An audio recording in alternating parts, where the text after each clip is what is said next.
Hey everyone, Trevor at Toploaded Gaming, and today we're taking a look at a few products from 8-Bit Dope. And what I have today might be very surprising to some of you that don't know about it. They released a DIY PCB board mod kit for your original NES controllers. Now they also have PCB boards for the Genesis 6 button original controller, the SNES original controller, and then they also have the NES and SNES classic versions.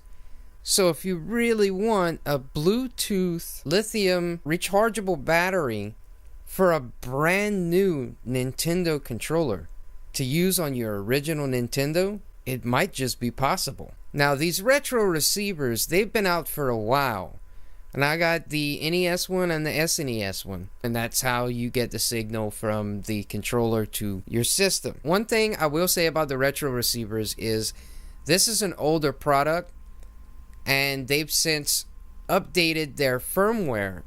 So you definitely want to take the included micro USB cable and update the firmware in them, because mine was still rocking the very first firmware, and you're definitely going to have issues out of the box if you do not update the firmware. Now, in addition to this controller I'm setting up here, just with this retro receiver, you can connect the Wii U and Switch Pro controllers. You can connect the Wiimote. Now, I've confirmed the Wiimote. I've tried it and done it, and it works great. But in addition to the Wiimote, you can then connect a classic controller, a Wii classic controller, to that Wiimote, and all the button mapping is going to be fine and everything, and it'll work both on the SNES and NES retro receivers. So let's take a look at what we need to do this mod kit.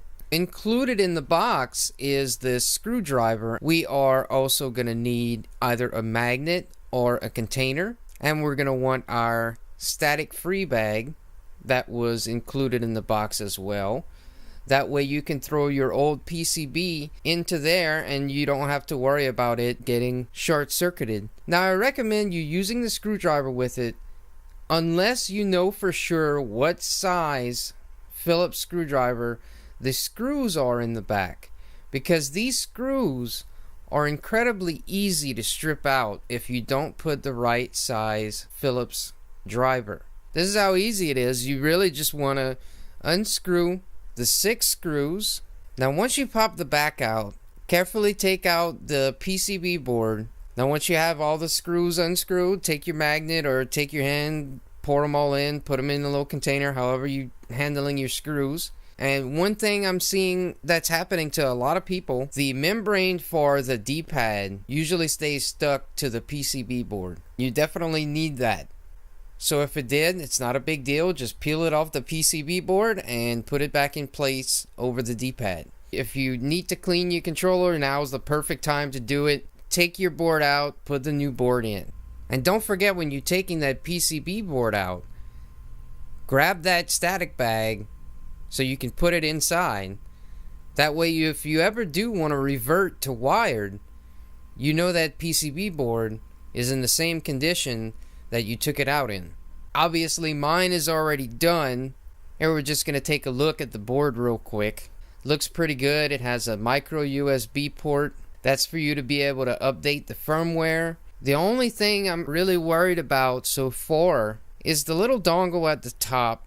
The way it keeps itself inside the controller is this little tiny ring, and it's sort of loose. When you put it in, you kind of have to pull it down, and that's what keeps the dongle from coming out of the controller. I'm worried that prolonged use of taking the charger in and out, in and out, in and out will end up making that ring pop out all the way, and then you have to be rushing to figure out how to fix it. These controllers without the receivers work on PC as long as you have a Bluetooth connection. They also work on the Pi, depending on if you have a Bluetooth connection, what revision of the Pi you have. And it works on the Switch without any dongle. So if you just wanted to use an original controller for the Switch, you just need this. $20, get the PCB board, and an original NES controller and you got everything you need to connect it to your Switch. Now the battery lasts about 7 to 10 hours. It's meant to be charged after every use. Now there's a certain way that the dongle has to be facing when you close the controller up. It can go either way, but only one way has the ribbon cable flush against the front of the controller. So that's the way you want to flip it before you close the controller up. You're going to notice that only one way the ribbon cable sits flush against the front of the controller. That's how you want to put it in. Once you have that set up and you're sure that nothing is in the way of any of the screws, you want to be really careful, because it tells you really clearly that they are not responsible for damages because you didn't take your time putting it together. So take your time with it. Make sure that it looks right. The ribbon cable is not going to be twisted in any way if you did it right. So just take your time with it. You only have two options. So now, one tip I'll give you on putting the screws back in: start in reverse first. What you want to do is you're feeling and listening for when the screw actually sinks in, but in addition to sinking in, it's going to pop in the hole. And that's how you know that you're not going to cross the threads. You definitely don't want to cross the threads here because there's not much room. Some of these screws go through the PCB board, so if you screw it in crooked, you might crack the board. Who doesn't want to upgrade their controllers? But it's always a pain in the ass, and it's always a waste of money because you buy this controller and then it doesn't act right. You're trying to walk to the right and all of a sudden it's pressing down for some reason, or it's pressing up, or it's misclicking out the ass, or it just doesn't feel right. The buttons feel too mushy, or they don't click in right to your liking. You're taking your original controller. You're keeping everything in there but the board itself and the wire. So if this works, it's the ultimate product for someone that wants to get rid of the wires for the controllers in their collection. Now that we've got our controller set up, we just need to put the receiver in the NES. Now once we get the adapter plugged in, we're just going to press the red button on the receiver once and it's going to start blinking faster. We're going to hold down start and B till the light comes on, and then we're just going to wait for it to pair.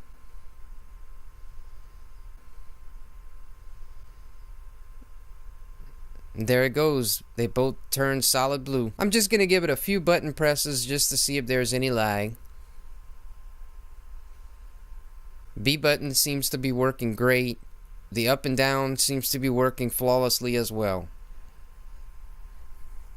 So a product that takes the original NES, SNES, NES Classic, SNES Classic, and Sega 6-button controller and turns it into a Bluetooth rechargeable 7 to 10 hour battery life controller, and it supposedly works flawless. Well, I think I got just the test to see if that's accurate. One mistake I see people making when they review products like this is they don't do a proper sort of test. To me, Tyson is a test, especially the first minute 30 seconds. If there's any misclick or anything like that that's going to happen, it's going to happen in that first minute 30 seconds. And it's a proper test on a CRT using the original hardware. So let's try this out, because if something's going to happen, it's going to happen during this fight.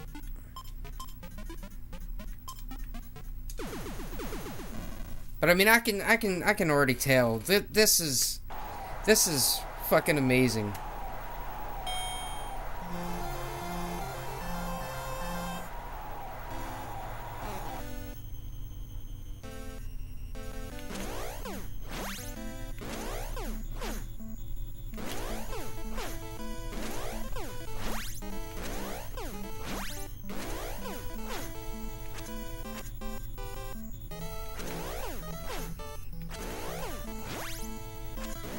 Whoa.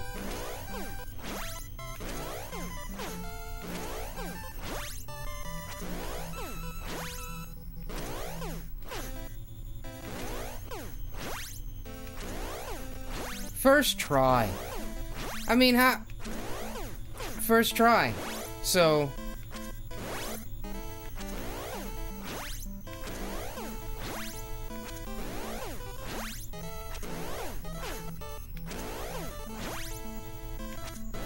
This is the same thing.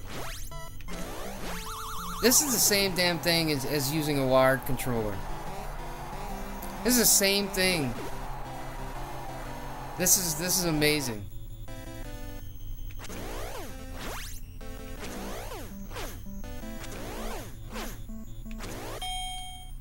This is absolutely phenomenal. This is a game changer to me. This is a game changer. Ninja Gaiden 3 is a pretty hard game, right?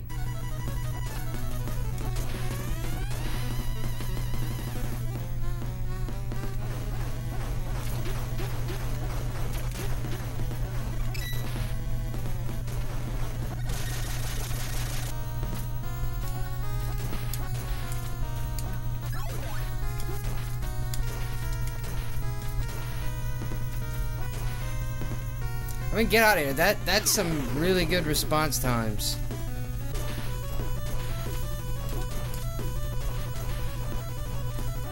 I mean, everything works. That slight wall jump, that quick wall jump I just did.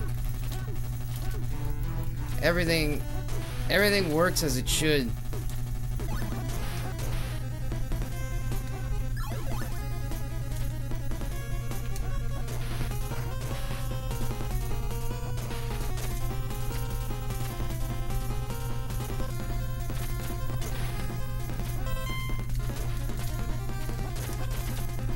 Get out of here. Like, this thing works. This thing works phenomenal.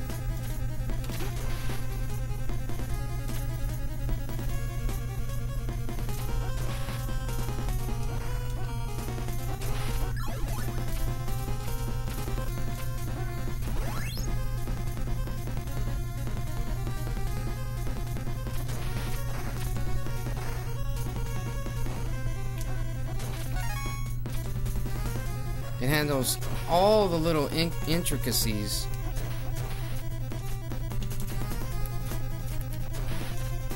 Just as you would expect it to.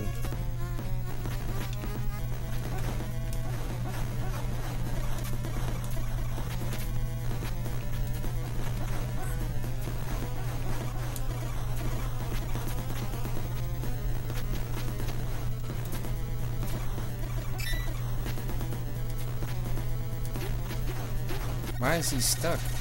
That was weird. This thing works. This thing works better than the actual Nintendo. So another thing that this controller touts itself as being is a great Switch controller.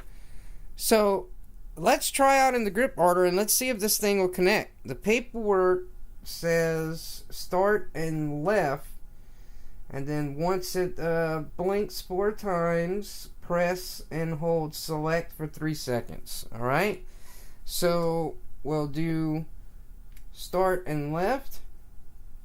Alright, it blinked. We're gonna hold select and let go of it.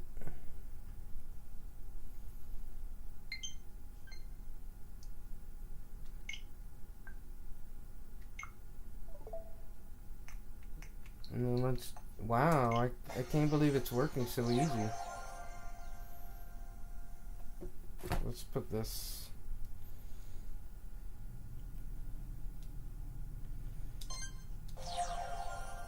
Alright, let's see.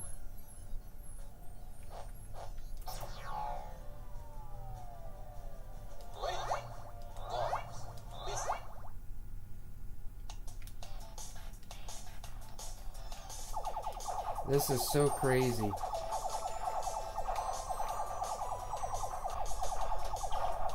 Well, as you can see, it works. It works great. So 8BitDo's Retro Receiver and their PCB for the original NES controller, they work great. They work great. I tried them with my AVS. I tried them with my Toploader. It connects fine. and I have not noticed anything with the D-pad, any misclicks, any time that it just doesn't respond. I haven't noticed any of that stuff. It absolutely performs the way it should. There's no, you're gonna have to take it apart and, you know, put some kind of stickers or something on the PCB or any of that crap. Just put it in and the shit works, and it feels just like it would still be wired.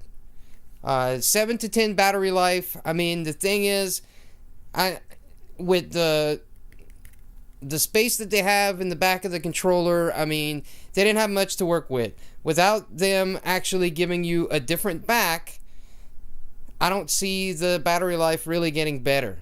But if they were to make a different back, that might come with a whole new set of issues. You know, this using all the internal organs except for the PCB, I think is absolutely ingenious, and I hope other companies try doing this, and you know, maybe they might knock the price down. I mean, I don't know. Competition's never really a bad thing. But I do need to say that these were gifts from, you know, family members, not from 8-Bit Do. I had, or 8-Bit Do. I had reached out to them to see if they would send me these for the purposes of review, but they didn't even respond to me, which is, you know, not surprising. I'm not some big channel or anything, but, you know, I wish they had.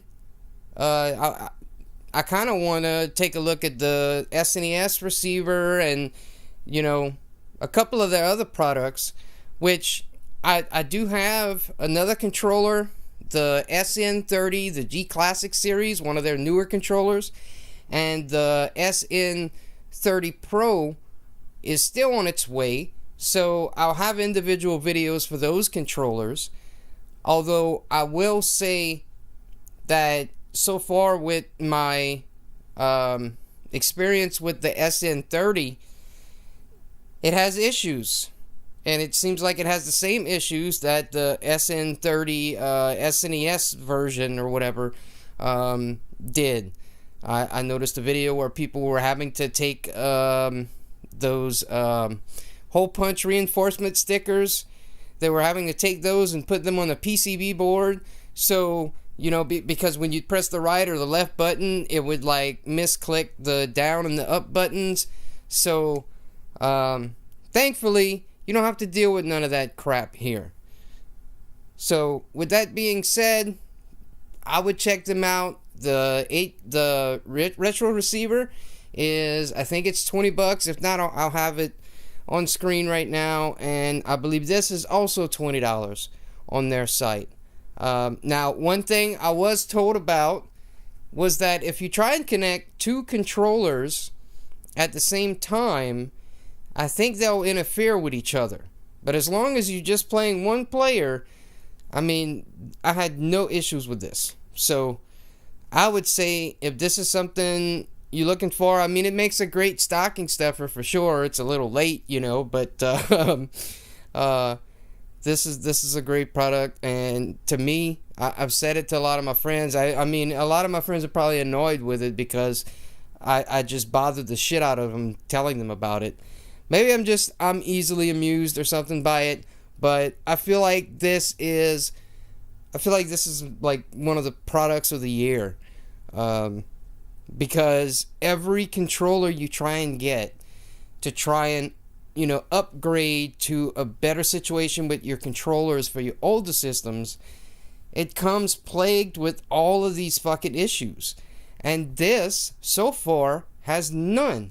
The only single worry I have, as I said earlier, is whether that little ring inside may eventually come out, but I really think I'm just used to getting screwed over trying to do something like this, but because I think it's fine. It's not wiggling or anything like that, so I think we have a winner here. So that's gonna do it for me. This is Trevor over at Toploaded Gaming. See you next time.